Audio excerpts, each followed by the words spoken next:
नीरज कुमार को चैलेंज करता हूँ, अगर एक बाप का औलाद है तो वो एक चुनाव लड़के विधानसभा दिखा दे। और वो लालू जी पर कटाक्ष करता है, कालिया बोलता है। उसके जैसे जैसे हजारों को लालू यादव ने पैदा कर दिया है, उसकी औकात है नीरज कुमार का। बैकडोर से चला जाता है, नीतीश कुमार का तरवा सहरा के चला जाता है। क्या औकात है नीरज कुमार का? औकात रहता तो वो एमपी और एमएलए का चुनाव नहीं लड़ता। ये सब दलाल है पार्टी का, नीतीश कुमार के दलाल।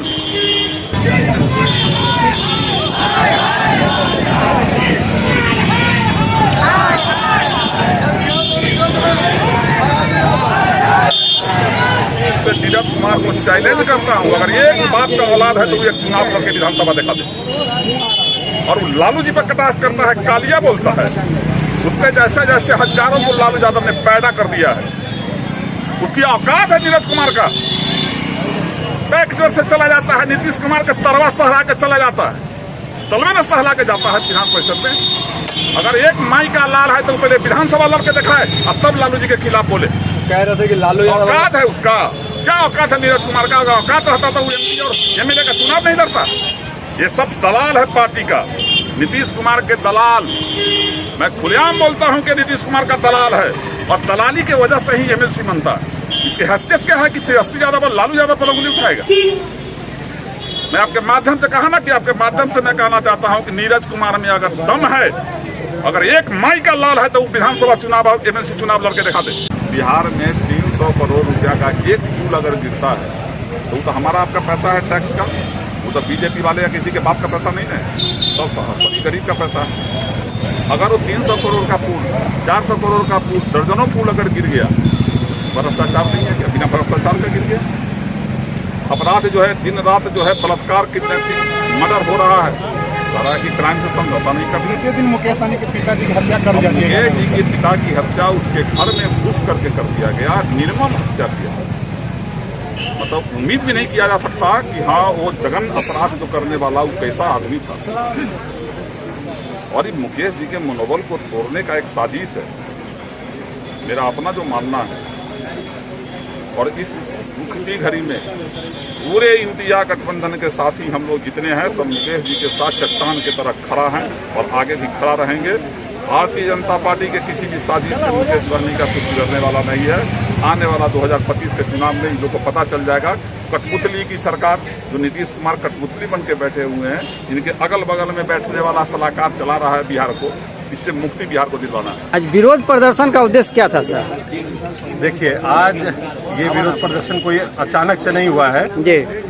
ये गूंगी, बहरी और अपराधियों को संरक्षण देने वाली जो सरकार है, विगत कई दिनों से आम जनता का शोषण करती आ रही है और अपने संरक्षण में इन गुंडा एलिमेंट्स को पोषण देती आ रही है।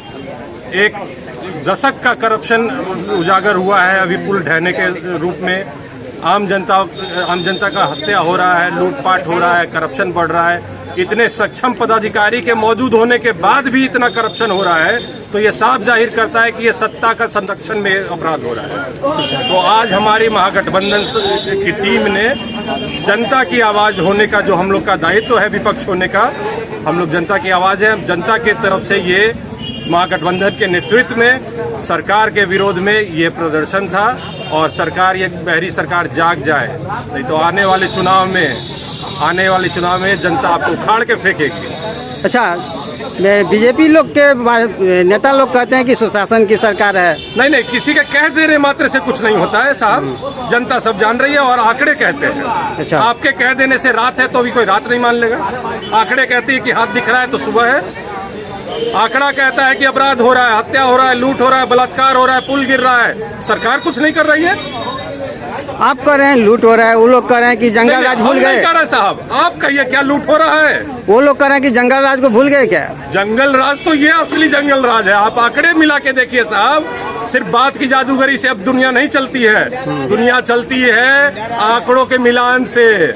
जी, आंकड़ों के मिलान से चलती है। उस समय के जो आंकड़े थे और आज के आप अपराध के आंकड़े अगर जो आपके सामने दिख रहे हैं, आम आदमी त्रस्त है, आम आदमी बेचैन है, तो त्राही माम कर रहा है, सरकार सुनने वाली नहीं है। इतने सक्षम पदाधिकारी, भट्टी साहब जैसे सक्षम पदाधिकारी के बावजूद भी इतना अपराध बढ़ता जा रहा है।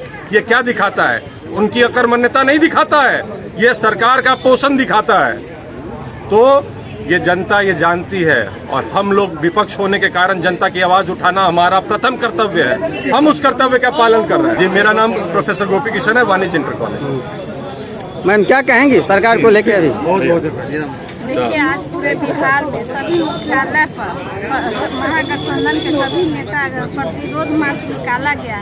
आज जिस तरह से बिहार में हत्या चारों तरफ हो रही है, जैसे कि बिहार में ही नीतीश कुमार मुकेश सहनी जी के फादर को जो जिस तरह से हत्या किया गया है, और उसी तरह पटना में भी देख रहे हैं, कई इलाकों में देख रहे हैं कि जिस तरह से लोगों को हत्या किया जा रहा है, और माननीय नीतीश कुमार जी से बिहार नहीं संभल रहा है। मैं यही कहती हूँ कि जब आपसे बिहार नहीं संभल रहा है तो आप इस्तीफा दे दीजिए। मुकेश सहनी की आप चर्चा किया, मुकेश सहनी के पिता की हत्या हो गई, पुलिस ने 24 घंटे के अंदर अपराधी को कहा हम पकड़ लिए हैं, लेकिन मुकेश सहनी उससे खुश नहीं है। उनका कहना है कि बहुत जल्दबाजी हो रही है और कहीं न कहीं लिपापोती किया जा रहा है। क्या कहेंगे? ये बात तो सही बोल रहे हैं। जिस तरह से हमने भी वहाँ पर गए हैं, उनके पिता को हत्या किया गया है, तो सही में जिस तरह से देख रहे हैं कि प्रशासन ने लिपापोती कर रहा है, सही से इसीलिए मांग कर रहा है कि मेरे फादर को जिस तरह से हत्या किया गया है, इस पर मेरा माने कानून पर पूरा भरोसा है, प्रशासन पर, और सही से छानबीन करके और जो सही माने मुजरिम है उसको बंद किया जाए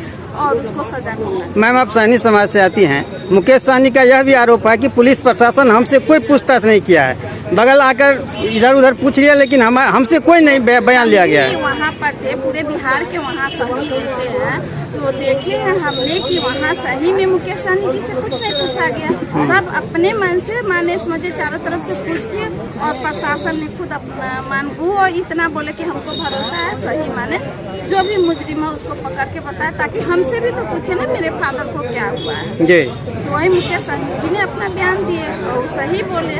इस पर मैं भी मांग करती हूँ नीतीश कुमार जी से कि जो अपराधी है, जो सही है उसको पकड़े और मैंने उसको सजा दे। परिचय मैम?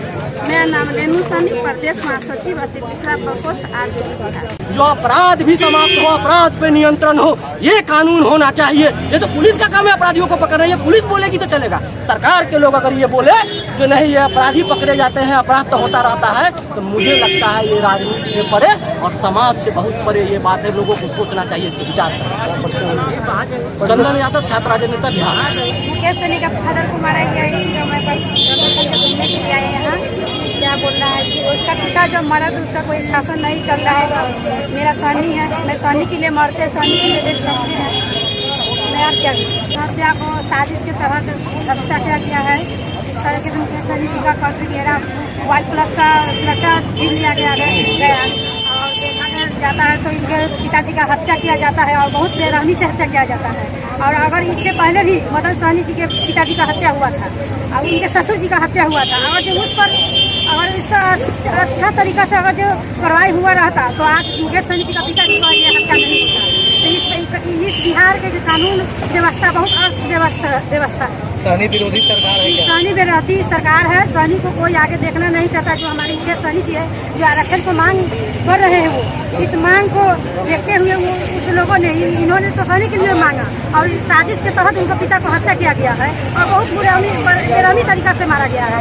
हम लोग यही कानून से कहना चाहेंगे, इस निकम्मी सरकार को कहना चाहते हैं कि आप सही जांच कीजिए और कहते हैं कि दोषी को सजा कड़ी से कड़ी सजा मिलना चाहिए।